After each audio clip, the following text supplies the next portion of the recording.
Welcome to Talk Art. I'm Sally Rain, and I will be your host as we delve into the world of the artist and the art that's all around us.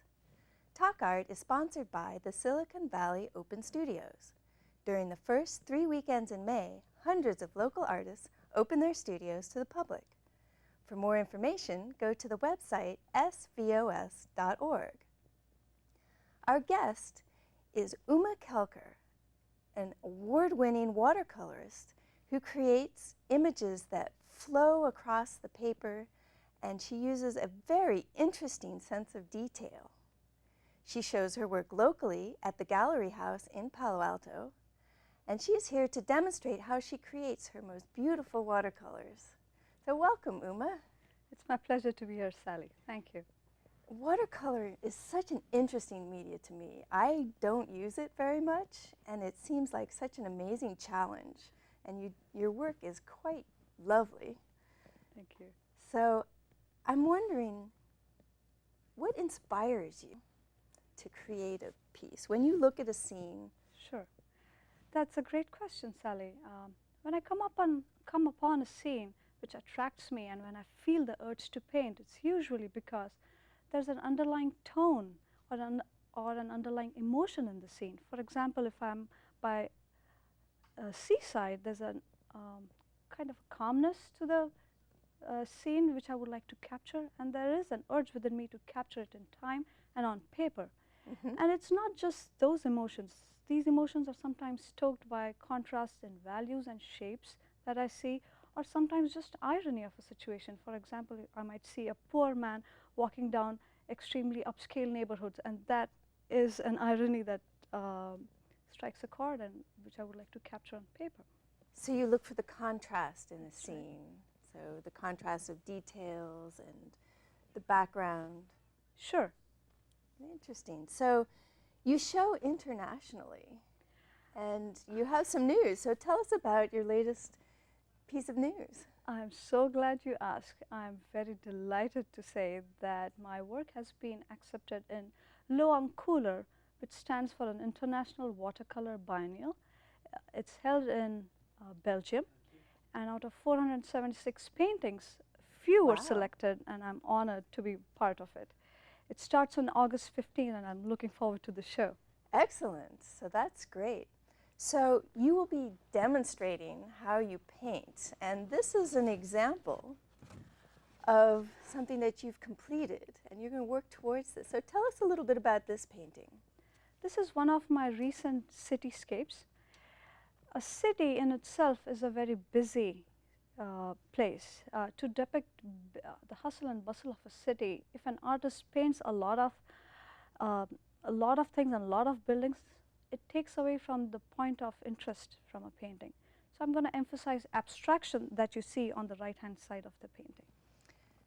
But you do choose some details in it. Yes, and the demonstration will show which details are required and which are not. If I let go of all details, it'll be a dull piece. But if I include all the pieces, it will be too hodgepodge.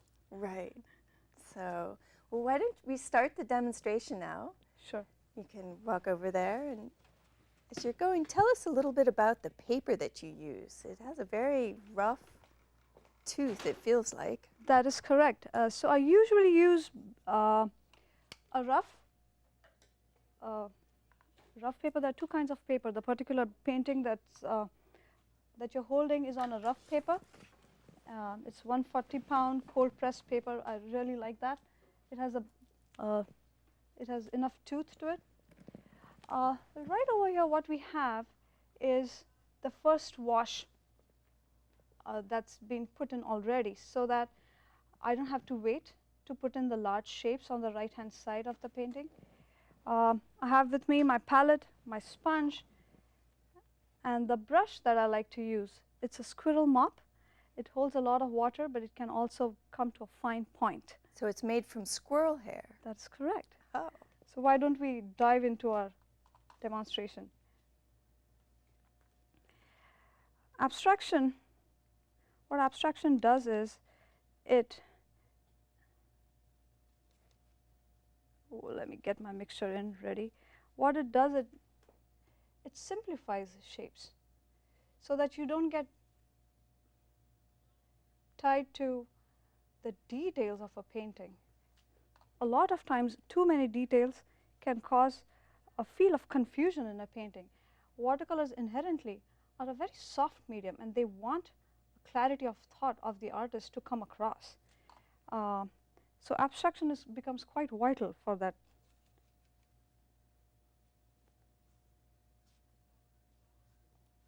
So I have a plan in my head, as you can see, because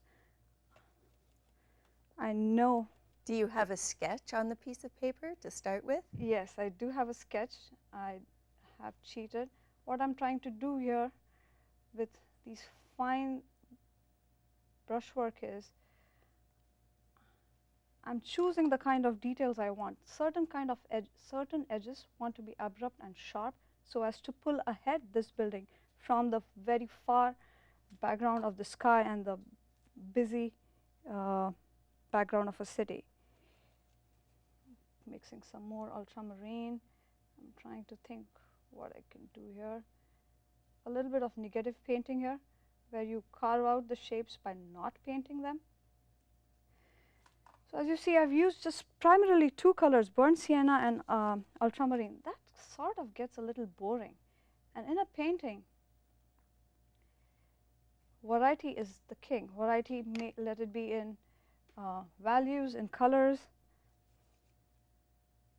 All right, I think we are okay with that.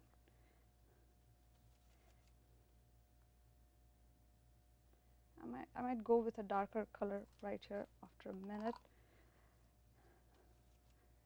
So right now what you're doing is creating just the background, and you'll be adding details later? That is correct. Oh. So we have a little bit of large shapes that I wanted to cover. This is going to be the backbone of your painting. Without this, you can't add any jewelry. The jewelry are the details. So let's see. So my focus on this painting is going to be this lamp, the street lamp, very attractive street lamps in Chinatown. And by the way, when I was painting this plein air, I got moved only 3 times because the shopkeepers didn't want me to be standing in their way because I was taking away their business by being there, whereas I thought I was attracting business by being. All right.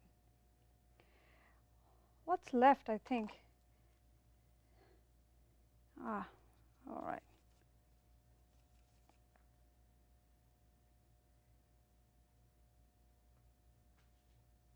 So you paint very confidently.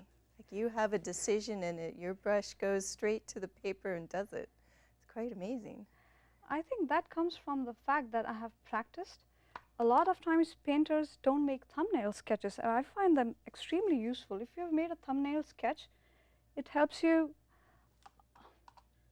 it solves a lot of problems beforehand, so that when your brush touches the paper, the decision has been made in your mind. The thing that I'm trying to create now is a feeling of a dome right here. I'm not sure I might be able to do that given the wetness of the paper right now. All right, let's try that. And the dome emerges. I don't really want a very sharp edge to the dome because otherwise that becomes the center of attraction. So I'm just going to merge this down and let it be. Oops. At this point, I think I'm ready to add in my details, and we should let it dry for a minute. Okay, so you have brought in some images of completed paintings, of a wide variety of different types of paintings that you've done. So let's take a look at those now, and you can tell us about those. Sure. The one that you see right now was done plein air at Stevens Creek Reservoir. I also demonstrated it in front of Los Altos Art Club last year. So when you look at that, which colors do you start with? How did you start that one? In watercolors, traditionally, you always start with the lighter colors. But if you always start with lighter colors, the darks tend to overpower them.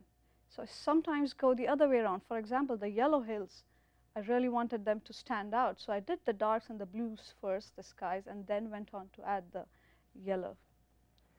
And then the white, how did you keep it white?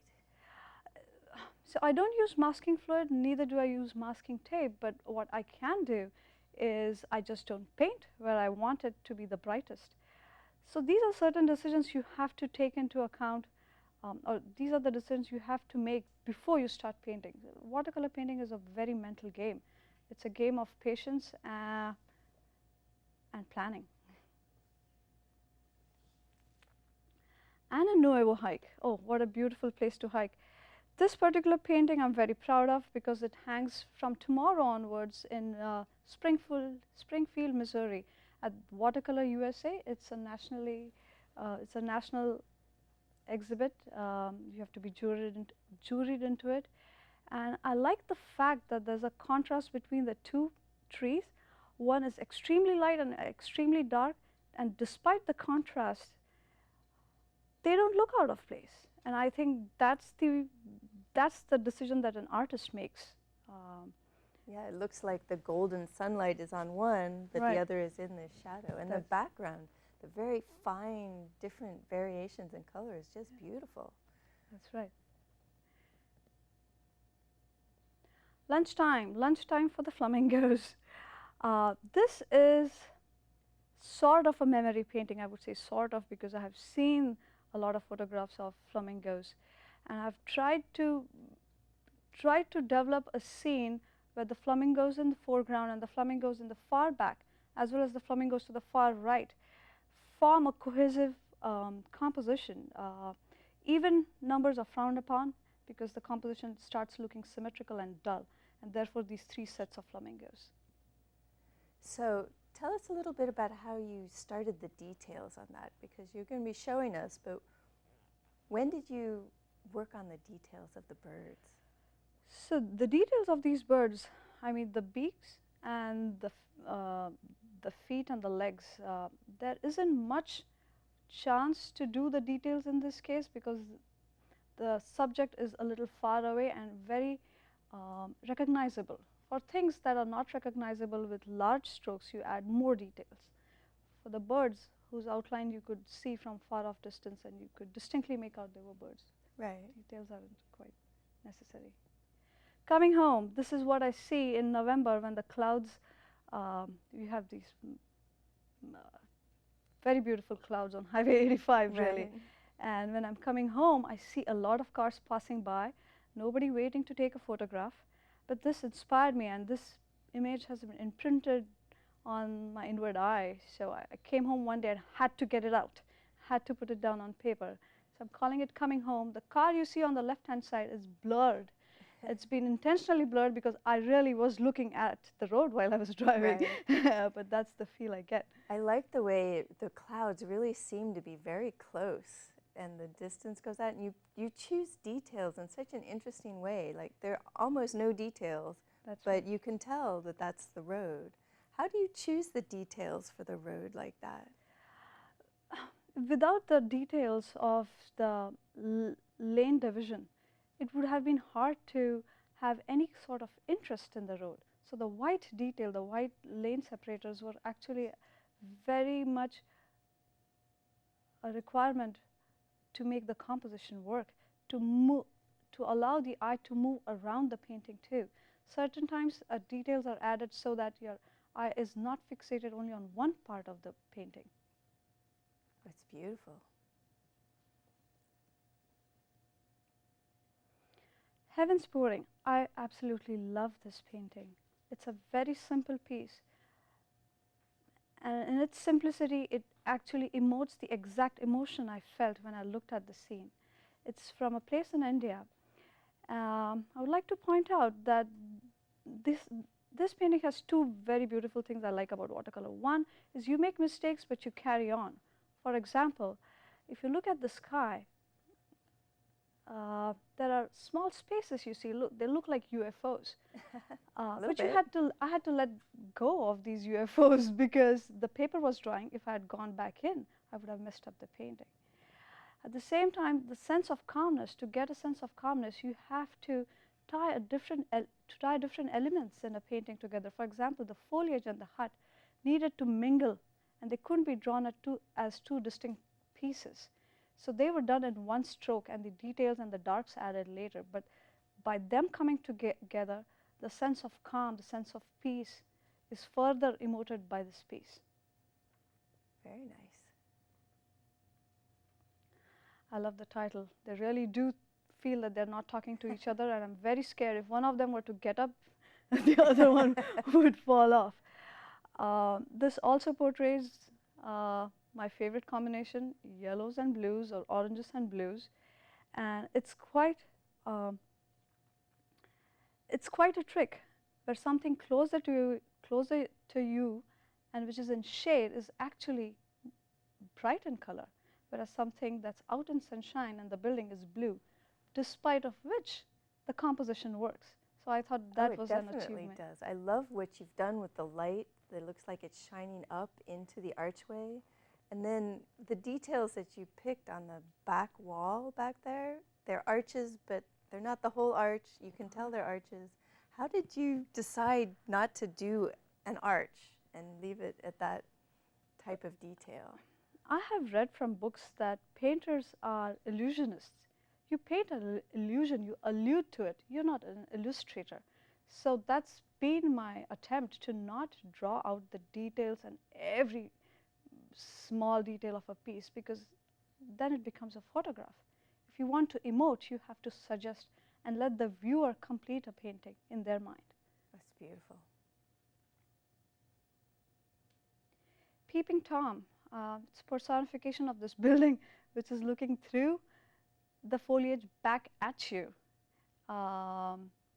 It's a photograph that an online friend took for me, and she allowed me to paint this. The challenge in this in watercolors is to really emphasize the darks.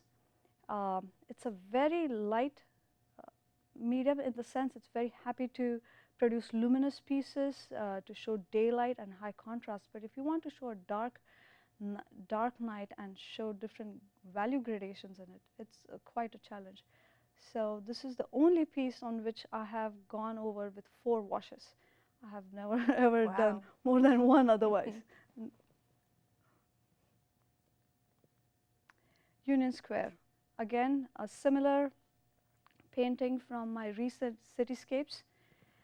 And this was done standing in Union Square, and I like the light that it has captured for the morning.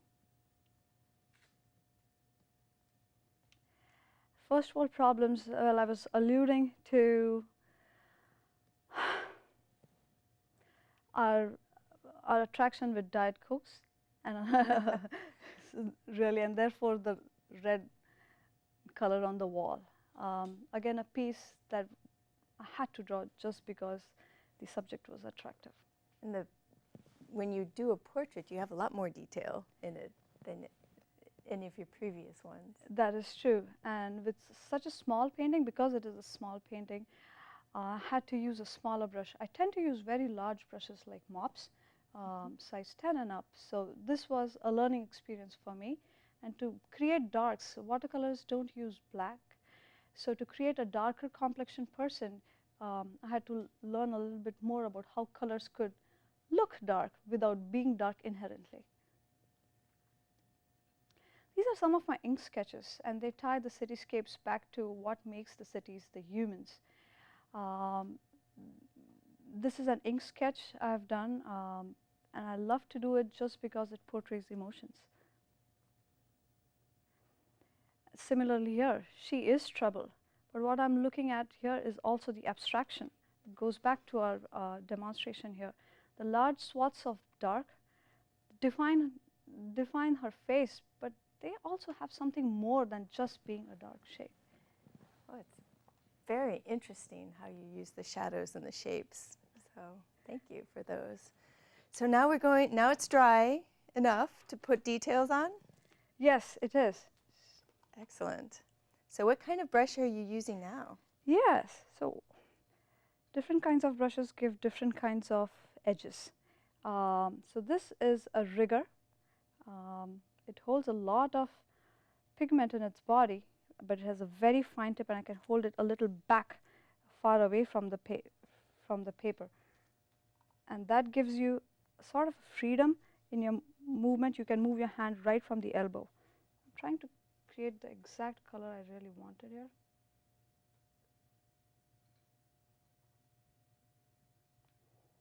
And since it's Chinatown, it's important to go in for some calligraphy.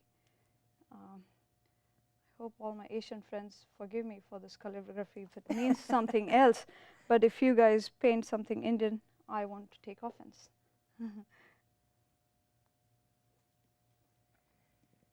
It's important when you're adding details to add them to your point of interest first, because after you've put down the darkest darks, you cannot really rescue a painting. Right. Once it's dark in watercolors. Right. So if you have a dark somewhere other than your point of interest, you have lost it. Watercolor painting is like my shrink. It will tell me to let go sometimes. When is it done? The artist's common. And it tells me not to obsess over the small things in life. So I just added these fine calligraphy strokes to the lamppost to give it a sense of being in Chinatown. Oh, that was too red. And that red is carmine. I'm experimenting with carmine these days. Let's get something more here. So carmine red? Yes. And what does detailing do? I mean, it just puts interest back in painting in large shapes. This was a Chinese restaurant too. And the things, these wires and these lamps, these are the things that make our cities. So it's kind of important to put them in. So when you're planning the painting, are you planning on how you're going to draw people's eyes across and these little details? Is this a planned thing, or are you just putting them in? I'm putting them in, well, the composition is really speaking to me, and I'm listening to it. Like I said, watercolor painting is like going to a shrink. It's talking to you all the time. You have to listen to it, take its cues, and then work from there. I got the wrong color, so I'm going to go back in. I need a little bit more red. So let's make it an Indian restaurant, which is open 8 to 7 p.m. All right, got that, some birds.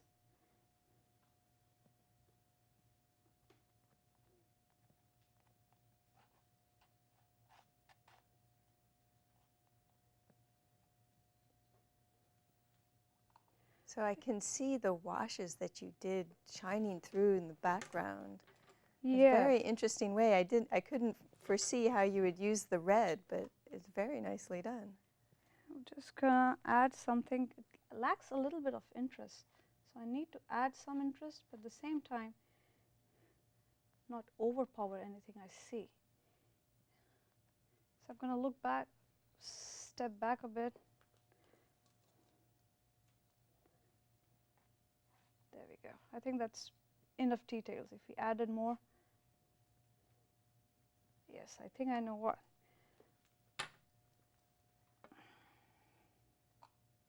What are you doing next? You've changed brushes. I did. This sign right here at the bottom is kind of important, and the reason it's important is that was too dark a value. Shapes have to connect. If you draw distinct shapes on a piece of paper, they look like distinct shapes. They don't look like a scene. So if you want things to work together, they need to intermingle. You can't have distinct darks from, that reminds me, from light. So I'm tying this lamp post to the background somehow. And once we have the masking tape off, you will see how that works. Excellent. So you're going to take the masking tape off now? Yes. All right, let's see it. So what is the function of the masking tape? It gives it a clean edge so that you can look at a painting after it's done and see how it will look after it's matted. It gives it a professional look. It's like instant gratification for artists. Your gratification comes two ways, not just by painting. Oh, look at that. When you take the masking tape off, it has a whole different feel to Feel it. to it, it does. Wow. There we go. Just that little bit of That's right. tan color changed the whole thing. And now that's You have to be beautiful. careful with the color of the masking tape too. That plays into how you think about the colors right besides the masking tape. In this case, now you have the white border and it pops the painting. Oh, that's ahead. wonderful. Thank you for the demonstration. So tell us a little bit about the shows that you have coming up, briefly. I show locally at Gallery House, as you mentioned. I have a show coming up in October in Gallery House. For people in Missouri, I'm exhibiting starting tomorrow in Springfield. When I'm not doing a particular show which is just focused on me, I'm always in a group show in Gallery House, Palo Alto as well. So that's a cooperative gallery, isn't it? That's the Bay Area's oldest cooperative gallery, Oh. and I'm honored to be a part of it. Excellent. So any other shows? That's all I have for this year. 2015 will bring some more news. Excellent. So your watercolors, they're absolutely gorgeous. So would you so like to have like a very brief statement about your position on watercolors? Why do you choose it? Watercolors, watercolors have a life of their own. They emote. They have a translucent property. They're so light. What I want to say is not light, but actually they shine almost outwards from within. That property you don't find in oil. Thank you very much. Very much enjoyed your demonstration. Thank you so much, Sally. And thank you for watching Talk Art.